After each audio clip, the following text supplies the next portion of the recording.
The sun had barely risen over the town of Aya when two young boys, Tunde and Bello, sat under a mango tree sharing roasted corn and laughing like tomorrow would never come.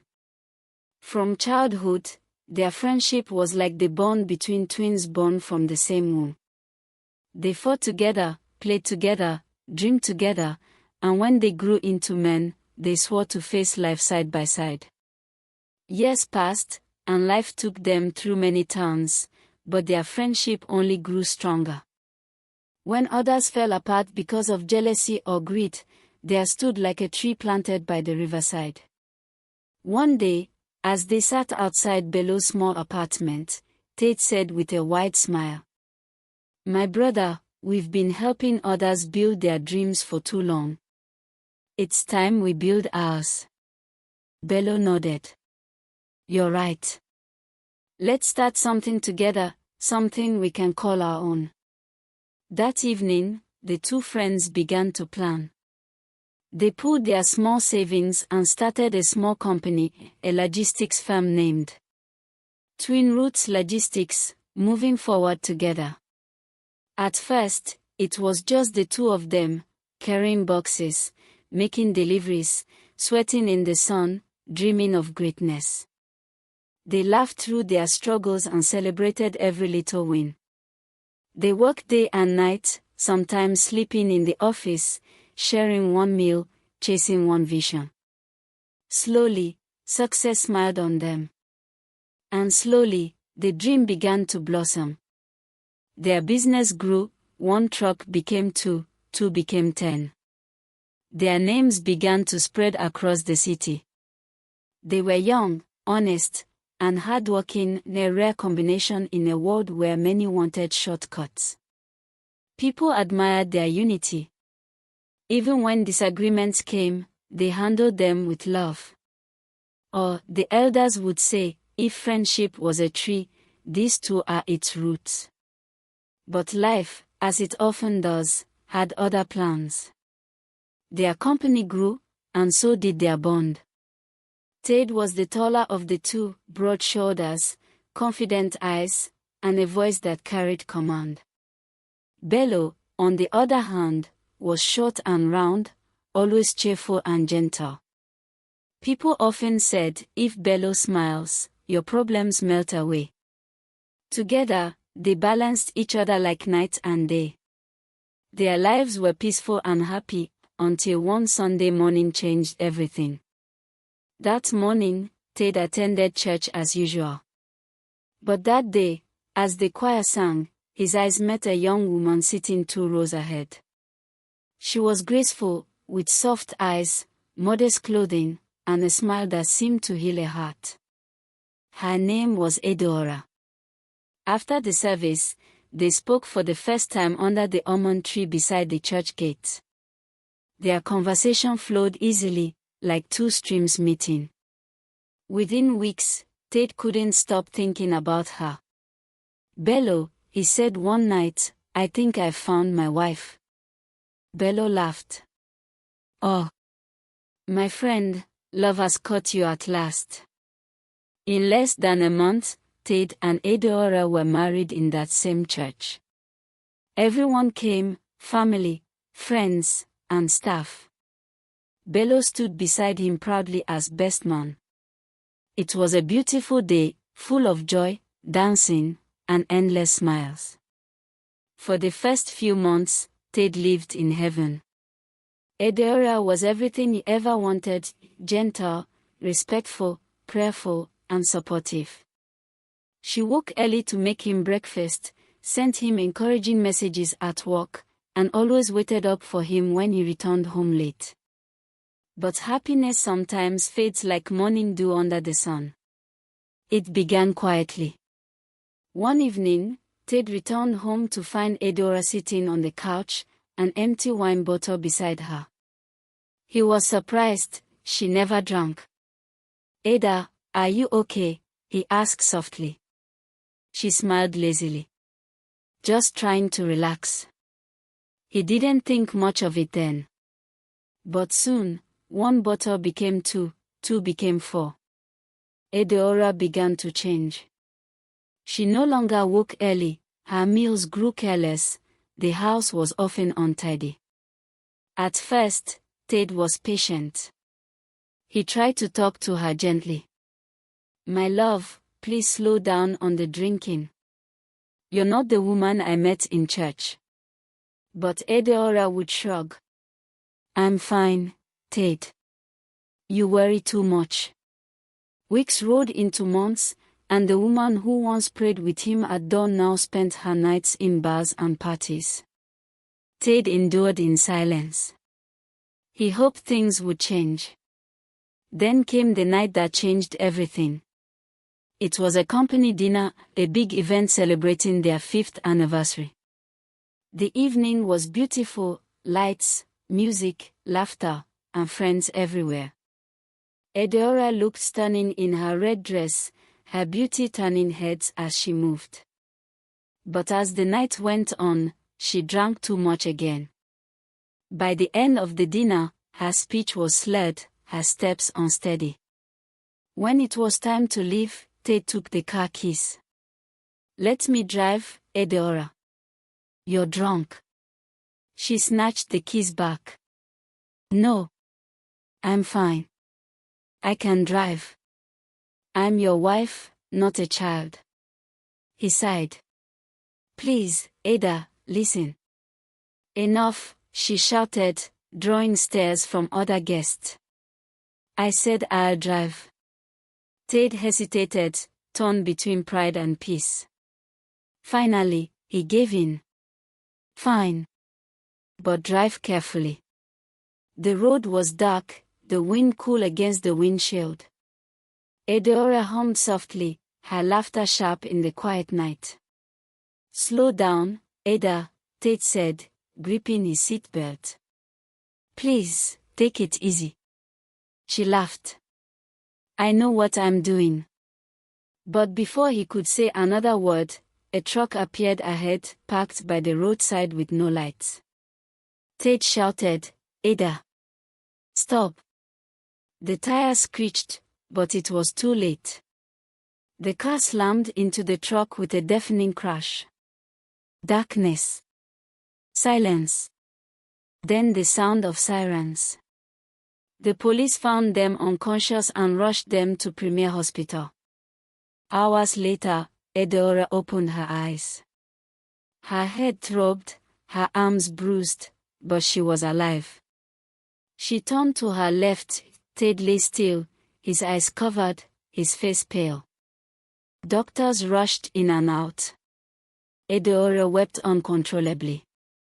Days later, Ted woke up, but when he opened his eyes, all he saw was darkness. "Doctor," he whispered weakly, "is it night already?" The doctor sighed. "Mr. Ted, the accident damaged your eyes. We are doing everything we can." Ted blinked in confusion. "You mean? I can't see." The doctor placed a gentle hand on his shoulder. "We are not giving up yet." Adaora fell to her knees beside him. Tears streamed down her face. "My husband, I'm sorry. I should have listened. Please forgive me."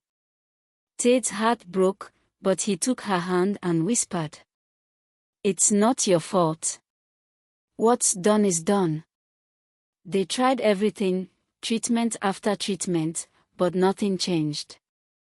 He was referred to specialists in the state capital, then to Germany. Adaora followed him everywhere, her guilt heavy like a shadow. In Germany, they performed a delicate operation, but after weeks of recovery, the doctors shook their heads sadly. "We are sorry, Mr. Ted. The damage is irreversible." When Adaora heard the words, she broke down completely. She vowed to change, and she did. She stopped drinking. She became humble, loving, and gentle again. She prayed beside him every night. For months, Ted thanked God for giving him a new wife from the ashes of tragedy. Then one day, they heard about another hospital in France. Adaora was hopeful. My love, let's try one more time. Maybe God will use them. Tate hesitated but agreed. They went to France, and again, doctors did their best, but the results were the same. His blindness stayed. When they returned home, Adaora was quiet for weeks. But slowly, the old habits began to creep back in: the late nights, the heavy makeup, the smell of alcohol. At first, Tate pretended not to notice. But soon, her behavior became impossible to ignore. She stopped sleeping in his room. Their conversations grew cold. Sometimes he would hear her laughing softly at night, a man's voice whispering in return. He would shout, "Adaora! Who is that?" The laughter would stop. Then her voice, calm and defensive. "You're imagining things, Tate. No one is here." He would grope his way to her door, knocking, shouting, searching. Every time, she opened the door, and every time, he found nothing. But deep in his heart, he knew he was not imagining things. One day, he called the house help, an old man named Boba Connor. "Boba, tell me the truth. Is there a man who visits my wife when I sleep?" The old man hesitated, his wrinkled hands trembling. "Oga, I am just a servant. But as our elders say, the insect that eats the leaf is inside the leaf." Tate frowned. "What does that mean?" But Boba Connor said no more. Tate wept at night.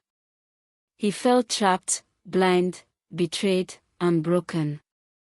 Weeks later, Premier Hospital called.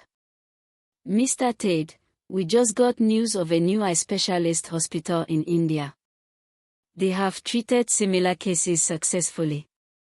Would you like to try?" At first, Tate refused. "I'm tired of hoping." But after some thought, he agreed. Maybe this is God's plan.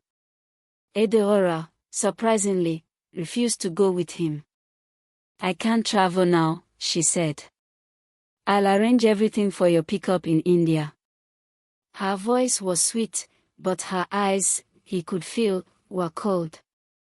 Tate left for India alone. In India, the doctors worked on him for weeks.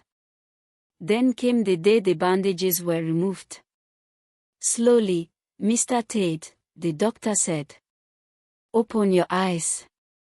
Light flooded in, painful but beautiful. He blinked again, and saw. He could see. He wept like a child, hugging the doctors, thanking everyone. "You've given me back my life," he said. He almost called Adaora to tell her the good news, but then he remembered the whispers, the laughter, the nights filled with lies. So he decided to keep it a secret. He called her instead and said, "Ada, my love, the operation failed again. I'll be coming home soon." Her tone was calm, too calm. "Oh, I'm sorry, my husband. At least you tried. Come home and rest." Tate smiled bitterly. "Yes, I'll come home soon." When he arrived at the airport in Nigeria, Adaora was waiting, looking radiant in a fitted dress, her face painted with care. Tate wore dark glasses and held his walking stick, pretending still to be blind. She hugged him, kissed his cheek, and said sweetly, "Welcome home, my dear. Don't worry, I'll take care of you." He nodded, hiding the fire in his heart. Days turned into weeks. He kept pretending. No strange man came. Adaora acted perfectly. Sometimes Tate wondered if he had truly imagined everything. Then, one night, it happened again. It was past 10 p.m. when Tate heard the main door creak open. Footsteps. Whispers. Then a man's laughter, soft, familiar. His heart pounded. He crept close to his room door, listening. Then he heard Adaora's bedroom door close. He waited. Minutes passed, then came the sounds he dreaded. Tate gripped his walking stick tightly and banged on her door. Adaora, open this door. Inside, the noise stopped. Then her voice came, shaky and annoyed. Why are you disturbing me? I told you there's no one here. He pushed the door open, and froze. There, standing at the edge of the bed, half-dressed and terrified, was Bello, his friend, his brother, his business partner. For a heartbeat, the world went silent. Then rage exploded like fire in his chest. Bello. You. In my house. Bello stammered, backing away. Tate, please, it's not what you think. But Tate was already swinging his stick, shouting through tears. You took my eyes, you took my peace, and now my wife. Adaora screamed. Bello ran.